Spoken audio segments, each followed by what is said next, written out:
高位勾踢，李小龙腿法快如闪电，连和气道宗师也难以招架。池汉宰金腰带，韩式和气道宗师，韩国第一高手，大战一触即发，两人展开对垒。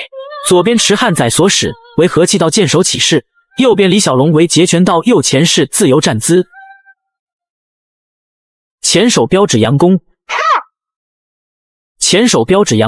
截拳道有云，两方对战，在不清楚对方真实实力的情况下，以假动作诱导对方上当，从而进行反击。假动作有个禁忌，就是不能重复做。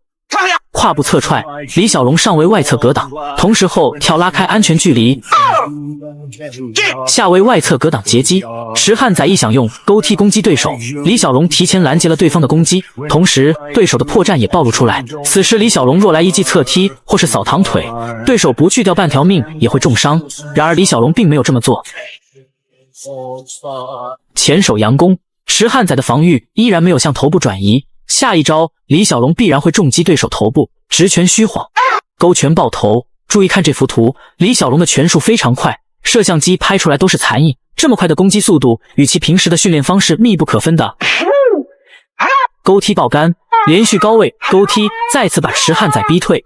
一开局，和气道高手就被李小龙追着打，这与李小龙的实战意识密不可分的。身为和气道宗师的他，立马改变了战术，变手为攻，骗手取，被摔。注意看他的手法，池汉宰前手擒拿住李小龙手腕，后手抓住奇攻二头肌的同时向上托举，然后迅速屈膝下蹲，借助李小龙向前攻击的重心力，同时双手的作用力向下，就算强如李小龙也被摔翻在地。和气道被摔与柔术被摔不同点就在于是否借助了背部的力量。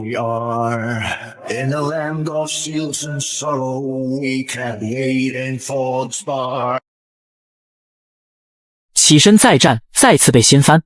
李小龙连续2次被摔倒，这与他的体力缺乏密不可分。就在刚刚，李小龙在虎殿与一诺3度生死决战，消耗了大量体力，没有丝毫休息，就上来龙殿挑战池汉宰。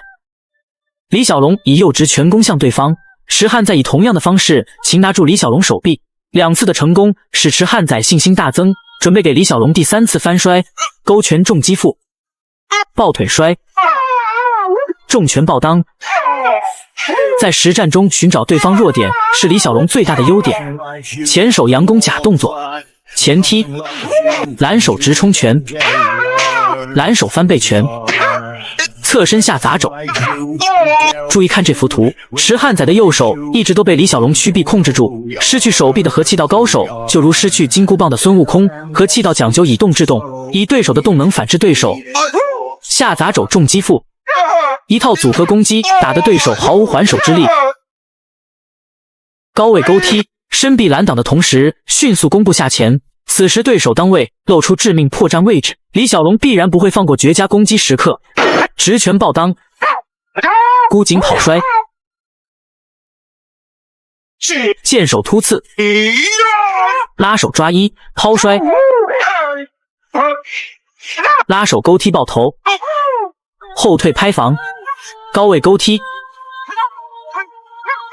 仰手虚晃，俯身下潜，同时控制住对方腿关节。此时对手当位露出严重破绽，李小龙正要给其致命一击，前蹬踹，反被对手踢翻在地。